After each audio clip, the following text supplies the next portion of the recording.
Already বাসা থেকে বের হয়ে গেছি রেডি হয়ে, তারপর মনে পড়লো যে আমি মাস্কারা দেইনি। মাঝ রাস্তায় গিয়ে আমি মাস্কারা দিচ্ছিলাম। এই কয়েকদিন আমি প্রচন্ড জ্বর ছিল, একদম বিছানা থেকেই উঠতে পারিনি। যেদিন জ্বর উঠেছিল সেদিন সন্ধ্যাবেলা বাহিরে গিয়েছিলাম চা খাওয়ার জন্য, অমন সময় বৃষ্টি চলে আসছে। তারপর আর গাড়িতে উঠে কোথাও যাইনি, বাসায় চলে আসছিলাম। এন্ড পরের দিন সকালবেলা আপু আমার জন্য একটা পার্সেল পাঠিয়েছিল, একটা হেয়ার ব্রাশ দিয়েছিল আর একটা মাথার ব্যান্ড দিয়েছিল, অনেক সুন্দর। আর একটা কফি মাগ দিয়েছিল।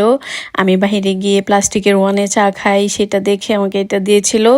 আর এই তো সারা দিন রাত আমার জ্বর, আমি বিছানা থেকে উঠতে পারছিলাম না। কিচ্ছু খাইনি, একদম না খাওয়া ছিলাম। পরের দিন সন্ধ্যাবেলা আমার অনেক ঝাল ঝাল মরিচের ভর্তা খেতে মন চেয়েছিল, তো হাঁসের মাংস ছিল আর মরিচের ভর্তা দিয়ে আমি ভাত খেয়েছিলাম। তারপরের দিন সকালবেলা আমি ছোলা আর ডিম সিদ্ধ দিয়ে নিয়ে নাস্তা করে ফেলি। এরপর 1-1.5 ঘন্টা পরে পেয়ারা আর 4টা আমলকিও খাই, যদিও আমলকি একটা খেলেই হয়, একটা 4 ভাগ করে 1 ভাগ খেলেই হয়, তো সেই জায়গায় 4টা খেয়েছি, মানে শুয়ে থেকে থেকে খেয়ে ফেলি আর কি। মোটামুটি একটু জ্বর ছাড়ে আবার উঠে এরকম। আর বিকেলবেলা একটা শাড়ি আসছিল, পার্সেল অর্ডার দিয়েছিলাম অনেক দিন, 10-15 দিন আগে, তো ছিল না স্টকে। তারপর আবার তারা এটা স্টক করে আমাকে দেয়।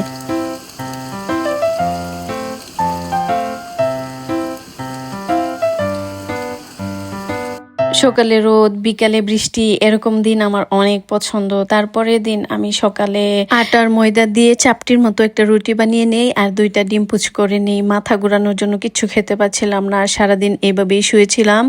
রাতে আমার চানাচুর আর কুক খেতে মন চাইছে। আমি কিন্তু চানাচুর কুক এগুলো খাই না, তবে জ্বর উঠলে কত আজব আজব জিনিস মনে চায়। এর 1-2 দিন পরে আমি মোটামুটি ভালোই সুস্থ, আলহামদুলিল্লাহ। তো বাসা থেকে রেডি হয়ে বের হয়ে গিয়েছি। অর্ধেক রাস্তায় গিয়ে আমার মনে হয়েছে, মানে হুট করে আমি আমার চোখে মুখে হাত দিয়েছি, দেখি মাস্কারা দেইনি। তারপর ওইখানে দাঁড়ায় এই মাস্কারা এগুলো দেওয়া শুরু করেছিলাম। লাইটিং এর কারণে অনেক ফর্সা লাগছে, যদিও আমি ঘুরে ঘুরে কালো হয়ে গেছি।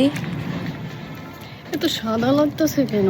আমি তো উল্টা কালো হয়ে গেছি ঘুরতে ঘুরতে। বনে জঙ্গলে ঘুরতে ঘুরতে আমি একদম কালো হয়ে গেছি। এত এত সানবার্ন পড়ছে আমাকে আমি চিনতে পারি না। সন্ধ্যাবেলা চলে গিয়েছিলাম এয়ারপোর্ট রোডে, আর সেখানে গিয়ে দই চিড়া খাই।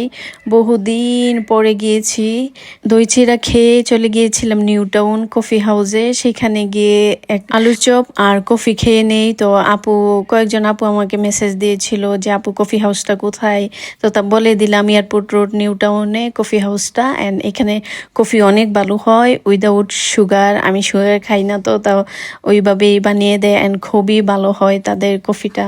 আর আলু চপটাও অনেক অনেক বেস্ট। তারপর আমরা চলে আসি, আর ইদানিং গাড়ি পাওয়া যায় না রোডের মাঝখানে। অটো দিয়ে এসে বাইপাসের এখানে দাঁড়াইছিলাম, সিএনজি পাচ্ছিলাম না। তারপর কোনো রকম একটা পেয়েছি, অ্যান্ড সেই ভাইয়া মনে হচ্ছিল গাড়ি না হেলিকপ্টার চালায়। অ্যান্ড এখানেই বাই বাই।